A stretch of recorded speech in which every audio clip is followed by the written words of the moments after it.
And welcome back, everybody, to the Podcaster Nation. That's right, I said welcome back because I know you were just listening to our stuff and you loved it so much that you came back for more. Folks, that was a brilliant decision because we have a lot more for you. Now, why do we have more for you? Because this is the podcast that's about podcasters, it's for podcasters, and it's done by podcasters. And our guest today is, amongst other things, wait for it, a podcaster. That's right. You guys are brilliant. I told you. Folks, this is the place where we all come together to raise each other up, and this is the place where the rising tide raises all ships. So let's get sailing. Bring in our guest today. Cannot wait to talk to this guy. This guy is calls himself the Freedom Guide. He is helps everyone get toward their Freedom Day, which we're going to talk about here in a second.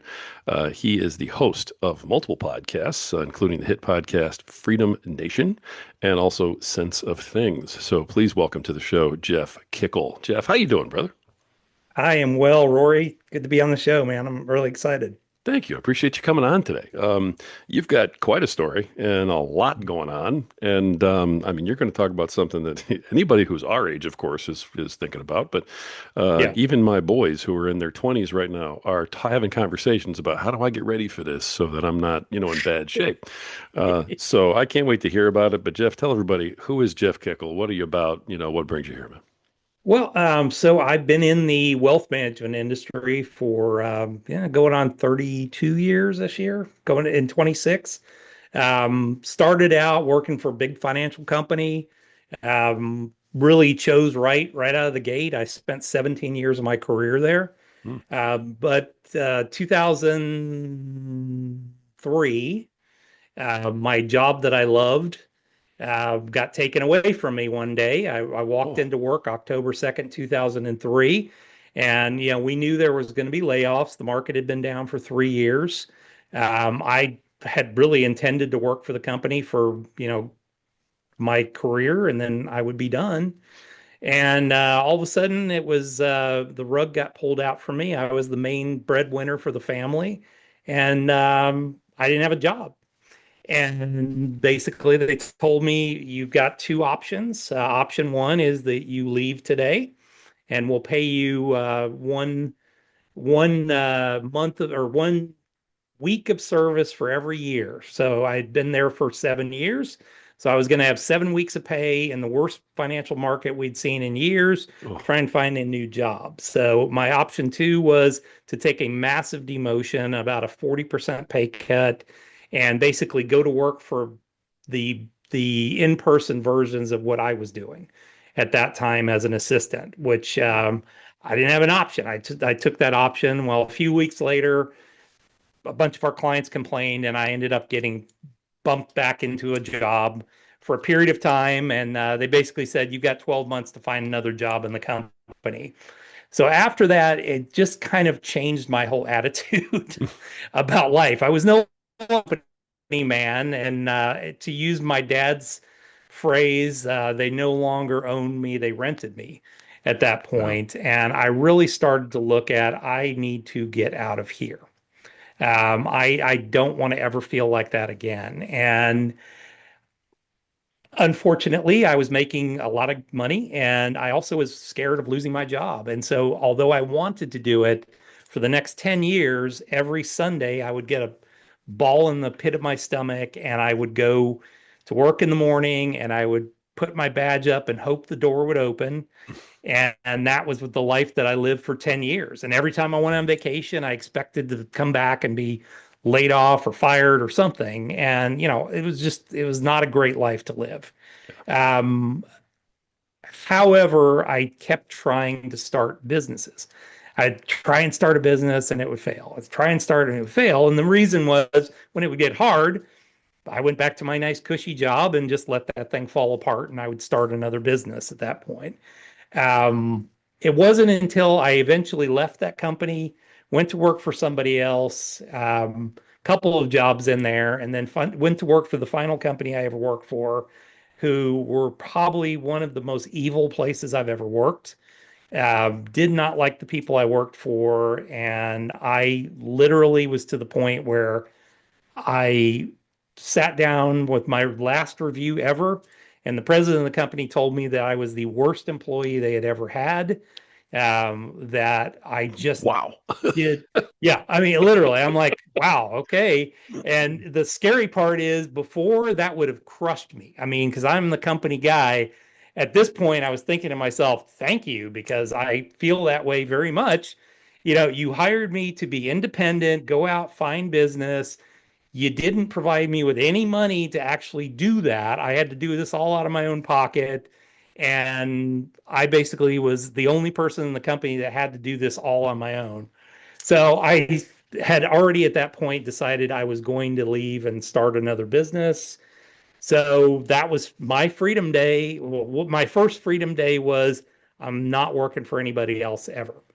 And I went off, started a co-working space, which obviously, when being in finance, you could see why I would do that, Mhm. and started a financial practice. So I started two businesses together and went off on a 10-year odyssey that led me to the concept I call Freedom Day, which is the first day you wake up and you don't have to get up and go to work that day. Mm, So that's a great day. I love that it was an day. awesome day. Yep. That's fantastic. I mean, worst employee ever is such a Yes. just a It was damning awesome. statement. That's like, It's a whoa, badge of honor. I'm like, it's the worst review I ever had that I was the most excited about. there you go. There Yeah, you you go. I helped mean, me make oh, the decision and I'm done. So, I love listening to somebody who gets to sit here and talk about how success is the best revenge, and you just put that yes. right on your sleeve, and there Yep. you go. Good for you, Yep. man. Good for you. I mean, that's a heck of a story. So at here we are. You're on your own, basically Yep. doing your own thing, Mhm. and the podcast comes in. Yeah, so I've always had an interest. I originally started with a YouTube channel. And part of what I was doing is I own a co-working space. I wanted to help really support the community, the business community, introduce business owners to our community. And so I started a podcast, or I started a YouTube channel for our co-working space. And what I ended up doing was I was just interviewing people that I knew from the business community, from the Chamber of Commerce and stuff like that. And that kind of led to the what I would call the format that I've used for the last 10 years. I've had multiple YouTube channels, multiple podcasts during that time period, and all of them were podcasting was kind of a test for me because I really enjoy being on camera. I enjoyed running a show, and I mean it was extraordinarily popular in our community. Every show, and this is a little local. I always called it a cable access channel, basically. It was just me interviewing somebody in my conference room in a set that I would build that looked like it was like super fancy, and it was just in my conference room. And we would do three shows a week and interview also like a somebody that was like with a nonprofit or something like that because we were doing a lot of support with those. I built that kind of format that I use for interviews today, and I've continued to do that. And so, I counted it up about 6 to 8 months ago that I had done over the last 10 years about 3,100 interviews. As of, I think the guy that I interviewed last night was like 3,111 or something like that. Wow. And so I settled into a few years ago as I was with Freedom Nation and the Freedom Day concept that came out of my financial practice. And I always say the way it came up, I had a guy that I was sitting down with, and you do financial planning for years, and I can look at numbers and just go, yeah, you're going to be fine. But I was, sitting down with him, and he's like, oh, I'm never going to be able to retire. I mean, it's just I'm going to be working forever. And I'm looking at the numbers, and I'm like, no, you won't. I mean, you're fine. And I looked at him, and I was like, okay, well, here I'm going to show you the numbers, but you reached your freedom day. You didn't have to get up and go to work today. And he looked at me, and he was like, and you can see some people where like all of the weight of the world kind of just comes off of their shoulders and a smile came on his face and he's like, what do you mean? I said, well, you have enough income today to not have to go to work tomorrow. And that's a freeing thing. Now, you don't have to quit your job. He liked what he did, but he now has no money stress at all. Mm. If he decides, you know what, I want to take 2 weeks vacation and go, on a round the world trip or something like that, he can. His boss can't tell him no because he can just say, I'm done. I don't have to work anymore. So, that concept, I started using that more and more with clients and talking to them about, let's get you to your freedom day. And, what is the difference between that and retirement? Well, it's this. Retirement is this age-bound thing that we all have in our head that's like, okay, I'm going to, go work until 68. I'm going to, get some black socks and sandals, take one cruise per year. That's my retirement. People that are interested in Freedom Day are like, well, how fast can I do it? And my answer is it could be tomorrow, it could be 10 years from now. It's all up to you, because what you have to do is get out of the mindset of I've got to save this big chunk of money, which the industry will tell you that's the only way to do it. You've got to save this pool of money that you can use to generate income for the rest of your life. Well, why not just create a source of income that maybe over the next 6 to 8 months you build up that replaces the money that you need to actually run your life. And then you don't really need the job anymore. And you can move on. And that's your freedom day. That's the day you woke up when you have enough income Mm. to cover your nut. You're done. You don't have to work anymore. If you want to, you can. But if you don't want to, you don't have to. I love that story. The guy you were talking about in that story, he actually didn't know that he had hit No, his freedom day. absolutely Oh not. my No, goodness. not in the slightest. And you find that more than you would imagine.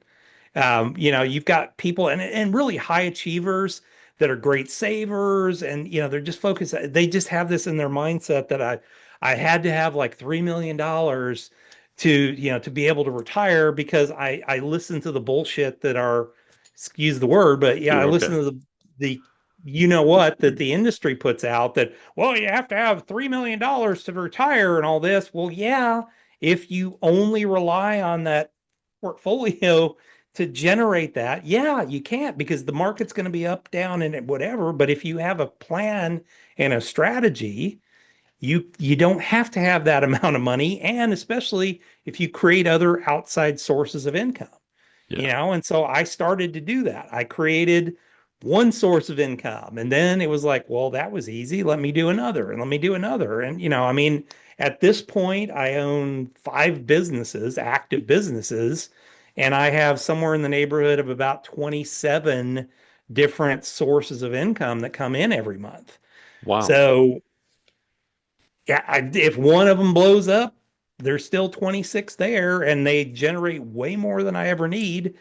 And in 2022, July of 2022, I reached my freedom day. I had built a business up with a partner, and which I'm eventually going to write a book that says how to piss off your partner enough to get them to buy you out of of the business.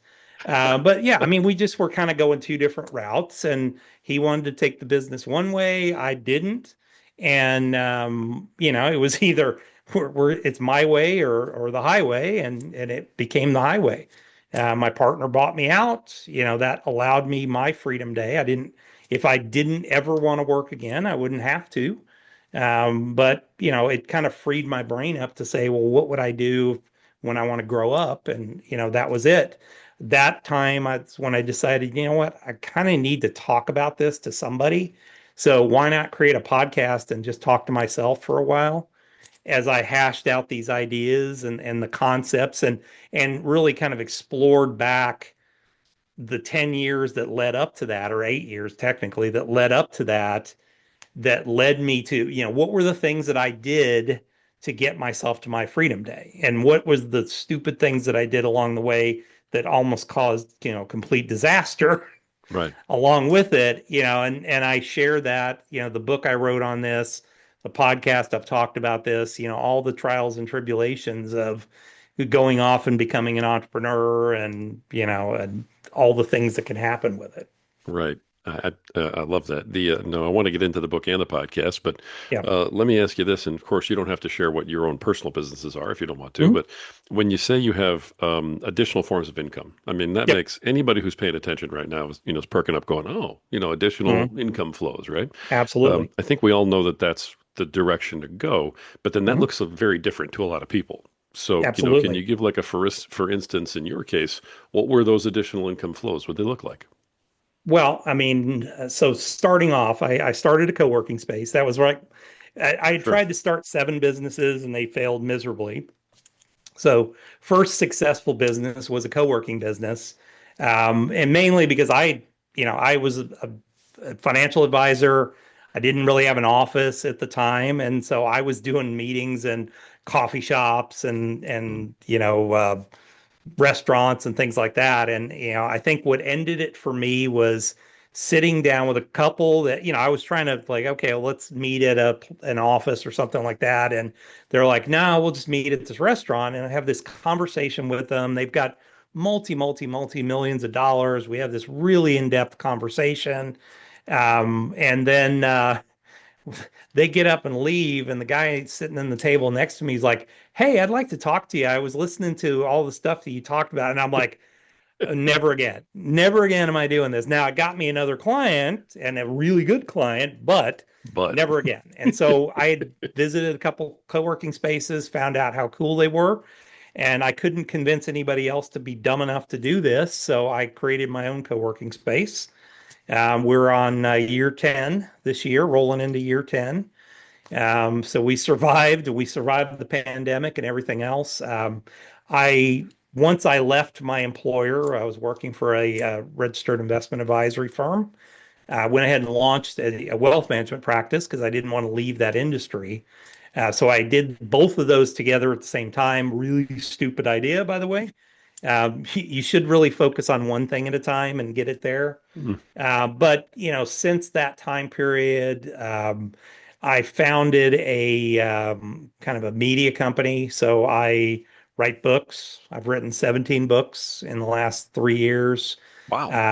I do coursework on Udemy.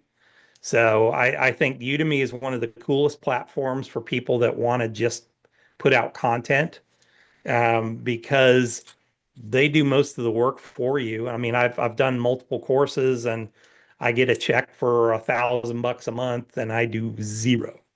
In fact, I've got a course that I've needed to update for over 2 years that I wrote on how to write a book with AI, that still sells a couple $100 a month. And I'm like, Nice. it's crap. People stop buying it. So I feel bad, and I need to go back in and update it. But I've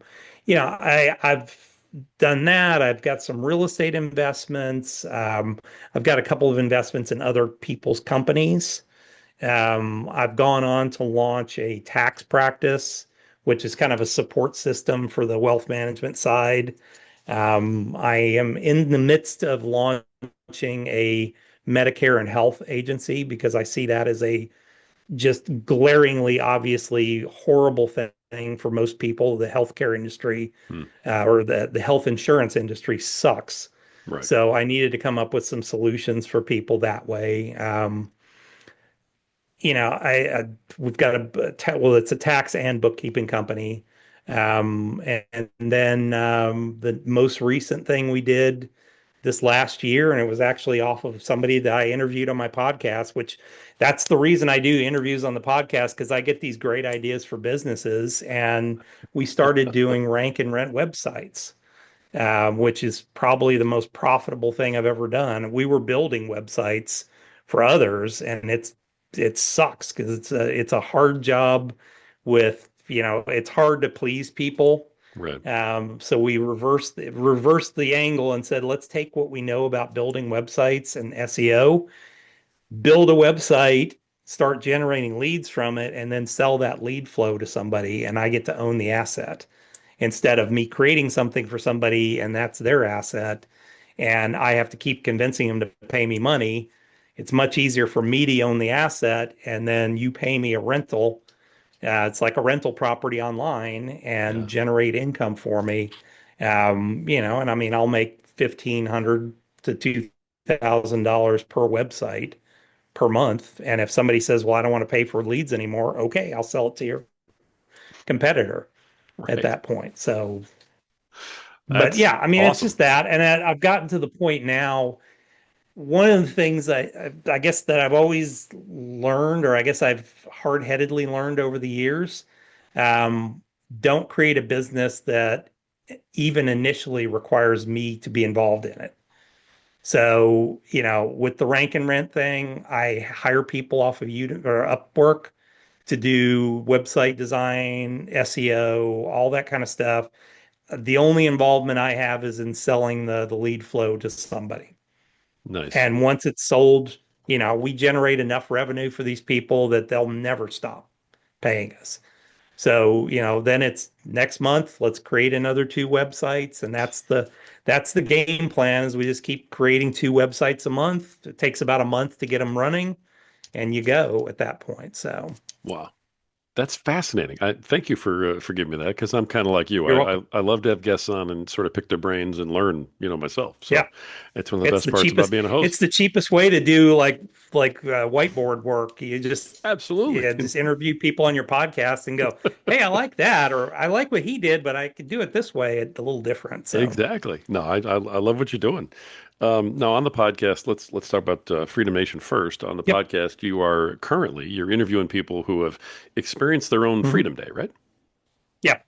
Okay. Yeah, and I mean, in some cases, they may not be there yet monetarily. I've defined Freedom Day in three aspects. There's really three components to Freedom Day. Okay. So the obvious one is financial freedom. Okay, I'm going to be financially free. But the other one is time freedom. And for me, like my what I call my first Freedom Day was the time freedom to not have to be working for somebody, and I could basically work for myself. I could work on my own schedule, which the entrepreneur's dream: give up a job working 40 hours for somebody else to work 80 hours for yourself. Oh, 100%. Which is what I did for many, many years. But I at least had the time freedom to lay out my day and I didn't have to be somewhere. I mean, that was the problem with the company I was with before was, my boss who worked in San Antonio, I lived in Austin. We had an office in Austin and she required me to be in the office for part of the week. And I'm like, why? One, I don't, all the people I interact with are outside of this office because all the people that worked in the office hated each other and none of them talked to each other. So they all were in their own offices. So I would go in, I would sit in my office for about 4 hours, twice, three, four times a week, and then I would go off and actually work and do chamber events and things like that. And so, not having that where I had to be someplace or somebody was telling me I had to be there. So that's time freedom. And I think, that's one of I think it's probably the easiest to achieve if you plan your time well. Hmm. If you're required to be at the office 8 hours a day, well, you're required to be, and maybe you need to get to the financial side first. And then the final one is what I call freedom of choice, and the freedom to be proactive. Most people kind of wander through life reactively; they kind of react to everything. So the last lesson that I learned in this long chain of disaster of my life, the last lesson I learned was right after I achieved my Freedom Day. I was really kind of hacked off that my partner wanted me out of the business and everything else. And I just decided, well, I won a trip out to California from a vendor that we did business with. And so I'm like, okay, I'm going to be out there for a week. My wife isn't going to be with me. I'm going to think about the rest of my life and what I'm going to do. And one of the things that I got when I was there was a bucket list. There was a guy that was going to be presenting, and they gave you a book. It was a bucket list book that he had written, and it was just a journal that you filled out. And I was like, you know what? I don't have anything else to do right now. I'm not here. I'm kind of pissed off at the world. I'd rather not interact with anybody. So I sat in my incredibly gorgeous room on this beautiful golf course in the middle of California. And I sat in my room for literally 4 straight days, writing in this bucket list journal all the things I wanted to do. And I thought big. Some of it was a little small. I didn't really know what I was doing, but it was the thing that I realized I should have been doing many, many, many years before. I Wow. should have been writing a bucket list before, and that is in the Freedom Day method, the 8-step process that I talk about. It's step number 2 in that process. Step number 1, you got to know what your but what's coming in, what's going out. You got to know your budget and understand where it is, and try and figure out what your what I call MRI, or your minimum required income, is. What do you need to make to live? And then, but number 2 is you got to write a bucket list. You got to create this bucket list, and it's a living, breathing document. You go through that as a process, and I use it personally, and I teach my clients to do this. Use it as a reward system. Mm. So, okay, when I achieve X, then I get to do this cool thing. And sometimes that means it costs money, sometimes it doesn't. We can talk about that, but how I've used it over the years, I used it as a way of kind of reward. I realized as I went through the book, I had 12 things that were similar, and it was planes, trains, and automobiles. I'm a huge automobile fan. Anything that flies, floats, rolls on rails, or drives, I love. And there were 12 things I wanted to do. Everything from drive a Lamborghini at the Dakota track here in Austin, which after driving a Lamborghini, I understand why I would never want to own a Lamborghini. They're designed for they're designed for 5'2" Italian people that weigh about 120 pounds and drive on flat roads everywhere. If you rode one here in Austin, which I see a few around town, you would lose your fillings out of your teeth because the thing is just rides like a bucket. But I mean, that cost me $500. And as I started to analyze that list of things, 12 of them in 2023, I decided, you know what? I'm going to do one of those things per month. Mm. So it was Jeff's planes, trains, and automobiles year. I did everything from drive a Lamborghini to my wife and I went to England, and I went to my favorite F1 track in the world, which is Silverstone, and drove the James Bond car. Flew on a World War II bomber, rode the largest train that ever had been built in the world up in Wisconsin or Wyoming. Um, Went and rode a Miami Vice fan growing up, so I rode on a big cigarette boat in Miami, all that kind of stuff. But all those things cost roughly $500, and I was Wow. like, you know what? If I'm gonna do this, I need to do this right, and so I'm not going to take money from the sale of the business. I'm going to create a $500 a month income stream that I could use to do this fun stuff that I'm doing. And I did that. I did that with a rental property that we owned, and we converted it. Once again, podcast guest who talked about a different way of doing rentals, not short term, not long term, but midterm rentals to nurses. And I ended up converting a property, added $500 cash flow at that point. So it was like a quick little thing. And I used that for the next next 12 months. Nice. And in the end, we paid for, we then had $500 a month extra after we did that. So all those things, that was me kind of talking about that on the show. Long story short, but that was kind of how we started the podcast and how I started talking to people about what they were doing, and being intentional in life. Some of them were intentional in life. I remember Jen Drummond's probably one of my favorite guests on the show, um, the queen of intention. I think just very rich, very well. She had built businesses, done amazing stuff, got into a horrendous car accident and almost died. And it took her a while to recover. And she kind of went through a phase where she was like, I need to be more intentional with life. I want to show my kids that they can do anything. And so Jen, at probably 40 years old, I would assume, I don't know how old she is, decided she was going to go climb the 7 second summits in the world. So Whoa. you have the seven summits, which interestingly enough, I actually sat next to a guy on a plane flying to Colorado one year who was the guy who climbed the first seven summits in the world. So all the famous name places. Jen climbed the 7 second summits, which are the second highest mountains in the world, which actually some of them are way worse. I mean, K2 is way worse than climbing Everest. Dentists climb Everest, but she climbed all, and she holds the Guinness Book of World Records for the first woman to ever do that in history. So, that was, she had already had the money, she already had everything else, but that was her intentionality. That was her freedom to be able to do that. So, Okay. that's Freedom Day. And I just keep meeting these incredible, amazing people that have done all these amazing things. And, sometimes you interview people, you're like, okay, I wish I'd become a dentist because I'm pulling teeth here.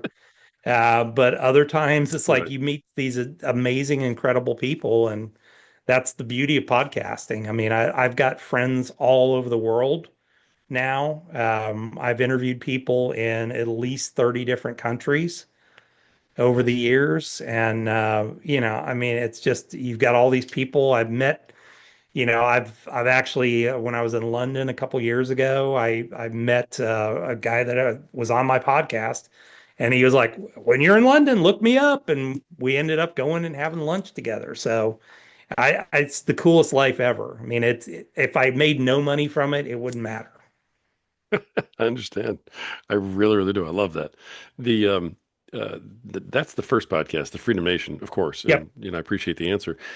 Briefly, you've got this other podcast going, Sense of Things, where you're a yep, co-host. That's a little yep. different. So give us Yeah, just a quick breakdown of what they can expect if they yeah. listen And to so that. that was it. Really was out of part of the pandemic, always having to communicate with clients about what was going on and everything else. And you just don't have the time to call everybody up every time the market goes crazy and stuff like that. And so Right. both Ron and I, we'd known each other for years prior to that. We owned two separate wealth management practices. And, it was one of those people that I hit it off with from day one. We met at a conference, and then we went to the same conference every year and just kind of became really good friends as a result. And so we decided, you know what? Why don't we start a podcast? I had already been doing the sense of things with another member of my staff at my old wealth management firm. And it was just kind of it really wasn't anywhere, and it wasn't a very good show. And we ended up, of course, after I decided to leave, we stopped that show. And then when Ron and I decided to do a podcast together, it was like, well, I already got this one. We've got some old episodes. We can just carry it forward. And so we launched the Sense of Things. And it's really just him and I every week sitting down and talking about, what we see happening in the markets, and in the economy. If some kind of major event has happened, we're there to kind of interpret what it is and what this could mean to people. And, it was originally just designed for our clients. But once again, it's kind of interesting when you put out good content.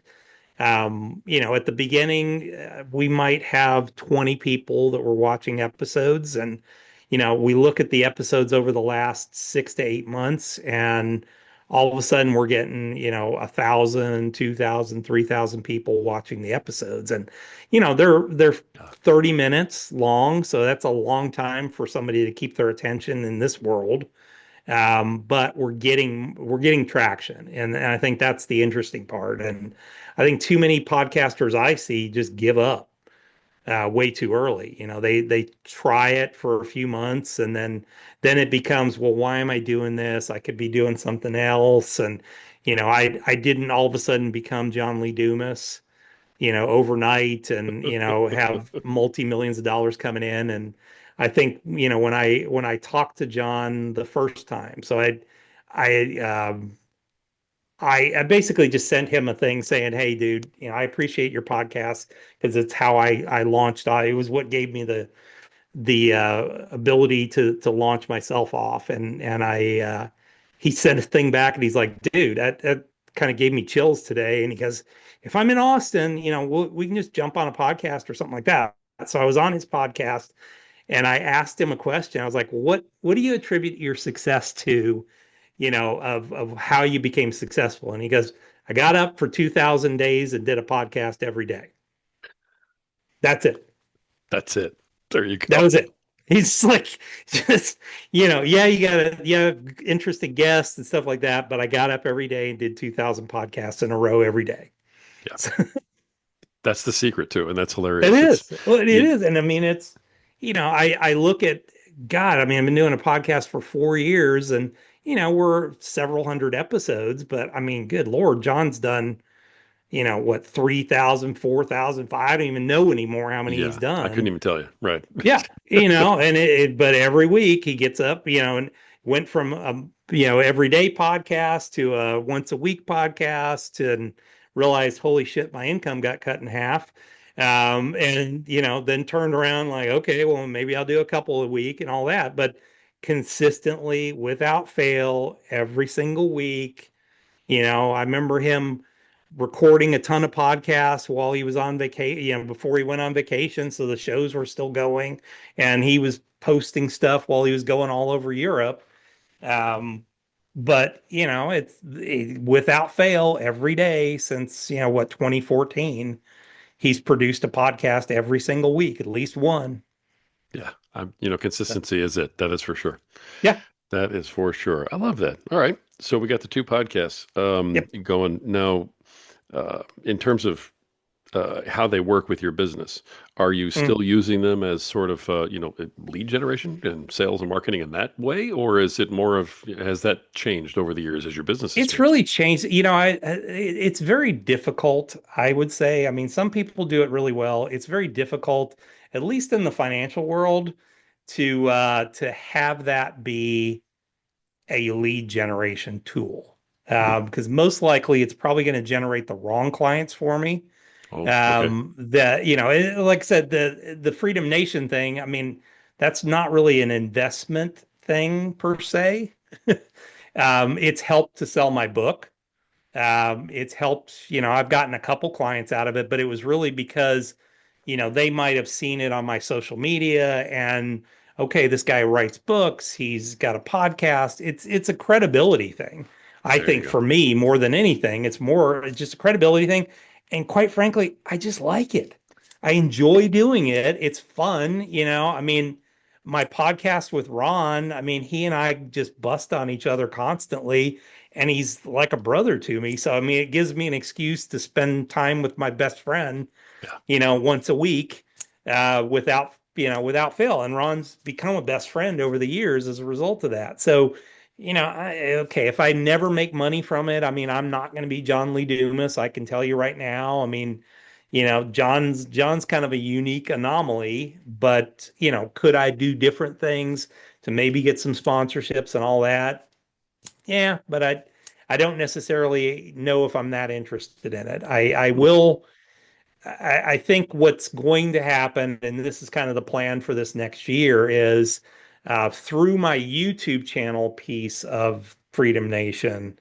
My goal is we've got introduced or we got accepted into a beta program on YouTube for courses. And I think what I'm going to do is utilize that to kind of create some courses that would funnel people towards maybe working with me directly, Hmm. or more in-depth coursework or something like that is really where I see that. And up until this point, we haven't had enough traffic to justify me doing anything else from that perspective. But we're starting to pick up traffic, and I need to produce some different content that might funnel those people towards me at that point.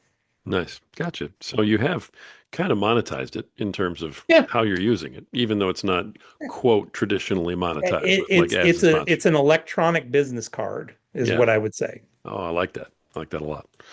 There you go. Okay. Let me ask you this: with the way you've got two podcasts, you got the business. Do you promote the podcasts themselves, or do the podcasts sort of promote the business, or both? I leverage it as a tool in my business. Okay. So if somebody is interested, so typically I'm going to have a funnel. If somebody kind of comes into me through either the book, which leads them to the funnel, they find me somehow on the swamp that is YouTube. Um, it kind of funnels them into giving me their email address, and then I will continue to promote basically through email. I do very little social promotion because I think it's just a waste of time in most instances. I can't imagine sitting there reading through my feed on Facebook and going, oh, a 40-minute podcast. Let me jump right on board to that. It just doesn't happen. But if I could do a short that gets somebody over to my YouTube channel, and then they're like, oh, okay, well, this guy does a podcast every week, or because I've got all these really cool, weird, interesting people, they might go, well, I'm kind of interested in this person. We do that, and in the book that I have on the companion website, I kind of cherry picked 12 people that I had interviewed, and they're in the book in little, it's basically in a little blurb at the end of each chapter that, talks about Jen Drummond and talks about, a bunch of the other people that I interviewed that just had really cool and interesting stories. And I'm like, hey, go back to the podcast and Hmm. listen to or watch these interviews. And so those are on that companion website. That gets people kind of involved in actually reading the book and then interacting with the people that they're hearing stories about in the book. Nice, nice.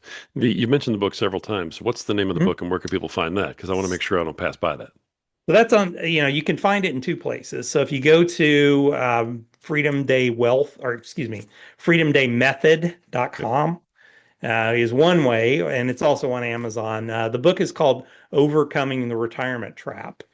And the reason I called it that is because I think it is a retirement trap that our industry created. And, when you think of the retirement industry, who trains the people like me? The big asset gatherers, the mutual fund companies, the brokerage companies, the insurance companies all do our training. Well, what do they train us to do? Well, you need to acquire as many assets as you possibly can so that, you know, one, that's what people need is they need all these assets. Well, the problem is they need all these assets because the mutual fund company needs to keep acquiring assets over time. Hmm. They don't get paid to go, well, hey, it would be better to actually take part of that and put it into an annuity and generate an income stream for life. No, we want you to do that we want to keep your money in this forever and only take 4% out per year. So there's this trap that people kind of fall into. And it's just overcoming the retirement trap, retraining your brain, thinking differently and saying, okay, I need to focus on income. I don't need to focus on a big chunk of money because if I'm sitting here with $50,000 and I've got 15 years to go before retirement, that's a big monster amount of money I got to make to get to $2 million versus, well, maybe I can get to five to 700,000 in that time, but Hmm. also create another source of income outside that can offset some of that need. Nice, nice. All right, I love it. Let me ask you this. This is my corny question that I ask everybody, and so we'll hit this. And you have two podcasts, so you can Yep. answer for one or the other, or both in general. But when it comes to doing your podcast, what is it about doing the podcasts themselves that you love the most, and Mhm. what is it about doing your podcasting that you just absolutely cannot stand, throw out the window, hate the most? Yeah. I think I'll say it in the same answer for both guests. Oh, Um, the guests that all I right, have that we just click with, you and I mean, it's like, okay, we're having a conversation. right. That's the most fun. And I mean, I've had, I usually try and keep the show to about 30 minutes. And I've had some people I've had on for an hour because we were just having such a good time that I just Right. totally lost track of time. I mean, I think of a guy down in Houston, totally different backgrounds. I mean, he's African American, grew up kind of inner city. I'm a white guy that grew up in the suburbs, but we just clicked, and we kind of had the same philosophy about business and the community and everything else. And we just had this amazing conversation, about he's a chef, and he's owns a restaurant, and I love food. And so it was just this amazing conversation. It was like 75 minutes long, the longest podcast I've ever done. And I could care less if anybody ever listened to it. We just had a great time. Then the opposite end of the spectrum is the person that I'm like, okay, I've got the clock running. I want to get it to at least 20 minutes before I ask what I call the fast five questions, which I've asked of every person I've ever interviewed, the same exact thing. And I'm like, okay, so we're going along. And I look up and I'm like, geez, we're at 10 minutes. How am I going to fill the next 10 minutes? At this point, I don't have any more questions, and somebody gives you like a one-word answer. I give you an Right. open-ended question and you give me a one-word answer. This is not going to be good, So I would just say guess. Yeah. If you're doing guests, that's fine. If you're on there talking, I never thought I would enjoy that. That was kind of one of the most fun things at the beginning was, and I would encourage people to do this. If you don't have guests yet, just get on and start talking about why you started this, what you did. I think back to John Lee Dumas. I remember listening to the first probably five John podcast for Entrepreneur on Fire. And I remember him just absolutely because he was so good at painting a picture, because he lived in Maine at the time and he's talking about, well, it's like -20 outside and I'm in here doing this podcast and this is what I want to do and blah, blah, blah. I still remember that podcast to this day. And that image that he made for me of that, the scene that he was there. It wasn't just, hey, I'm sitting in a studio doing that. Right. But whatever you do, if you're going to start a podcast, figure out what you want to do. I mean, for me, interviewing is probably the easiest because I've done it so much. It's just kind of natural for me. And I have a very good format for doing that. And you have to do that, otherwise it's totally out of control, like this Right. interview has been. So It's horrible. yeah, It's just been horrible. No, I understand. I really do. I love your answer. So thanks for that. yeah, Um, guess, guess, and yeah. guess. That Just makes guess. sense. Yeah, Just guess in general. yeah. It's It's like fantastic. my It wife really will look is. at it. Was that a man or a woman? Yes. Hmm. So I love it. Now you've got, it's rare to have people who have more than one podcast because, yeah, one podcast is a lot of work. People don't really it's a realize heck of a that. lot of work. Yeah. Yeah. But you've got two. And so, Hmm. there's something about having multiple podcasts where kind of like once you realize you can do two, Yeah. then you go, Then you can do three. maybe a third one is coming. Yep. Is a third one coming? Third one is coming. Right now, the working title is the stress-free retirement guy. Um, or may just be a stress-free retirement. I don't know. But the whole idea behind it is, I've got my audience of people who want to get their freedom day. And I've got a lot of people that I continue to work with today who just kind of want the traditional, I'm going to work, I'm going to get to the Black Sox and sandals and take one cruise a year and be good. Yeah. Um, However, the traditional retirement industry is failing them miserably at this point. And so I kind of have my own unique philosophy. I wrote a book called The Retirement Income Equation that talks about this, that you've got to have guarantees, you've got to have flexibility, and you've got to have growth. So that's the equation. Guarantees plus flexibility plus growth equals stress-free retirement. And so that podcast is really going to be about that. I could venture to see me once again falling back into my world of interviewing. interviewing people that kind of think the way I do too, but really sharing the concepts that I learned over 30 years of doing this of what's worked and who are the happiest retirees. And the happiest retirees I know are the ones that know there's a paycheck coming in. And to quote my mentor and friend Tom Hegna, you got to have paychecks and playchecks when you Uh, go into retirement. And that's kind of the thought process is how do we create paychecks and playchecks for you? nice. Nice. All right. Well, I'm looking forward to seeing that one come out too. Yep. Let's as we kind of bring this down to a close, let me hit you with what is normally my last question here in just a second. Before we do that, Beyond the contact corny info question. beyond the corny question. That's right. We All right. covered that one. The how do people reach you? Best way to reach out to you? Any contact info you Couple want to give places. out? Go I for am it. extremely active on LinkedIn. So Okay. just look me up, Jeff Kikel, Kikel, the only one that's out there. Um, so easy to find. Mhm. Also, if you want to learn about the book, www.freedomdaymethod.com, or just look me up on Amazon. Just put my name in on Amazon, and you'll see all the books that I've written. Like I said, I've written about 17 books over the last 2 years, and I'm branching out into the world of fiction this next year. So Wow. I've got a series of books that I've actually written three already that I'll launch that for the 250th anniversary of the country. It's a spy series about the American Revolution. So Nice. Nice. All right. Looking forward to those things. So as we kind of close things out, what's your best piece of advice for podcasters who are out there who are not quite where you are yet? don't stop.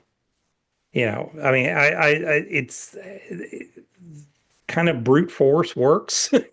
If you're interviewing guests, try and be selective of the guests. I would say that's kind of the mistake I made at the beginning because I let my assistant do a lot of the bookings. Uh, And so, she'll kind of take some people and I'm like, okay, nobody, no more real estate people because I've interviewed so many of them. I'm just sick of doing it.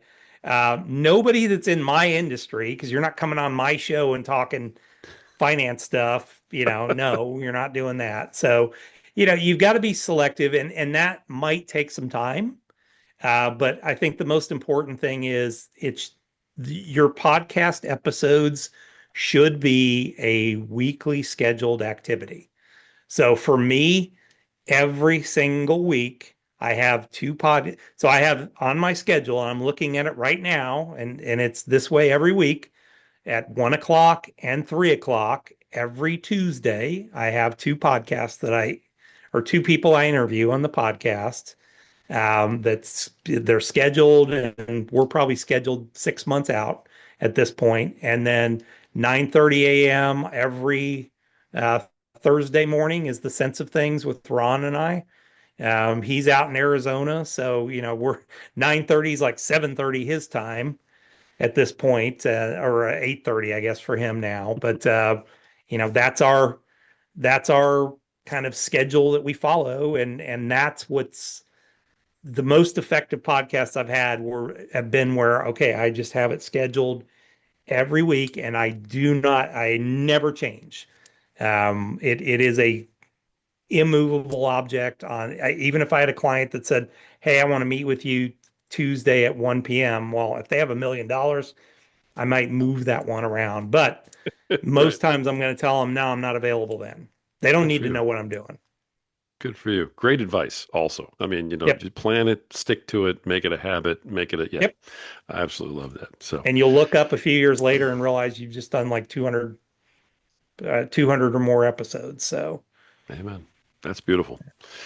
All right, Jeff, I appreciate you so much. Podcast host, author, and the freedom guide himself, Jeff woohoo. Kikel. That's all right. That's right. Jeff, thanks for coming on, for sharing all this awesome knowledge and talking about your podcast. And we're looking forward to your third coming out, brother. Very soon.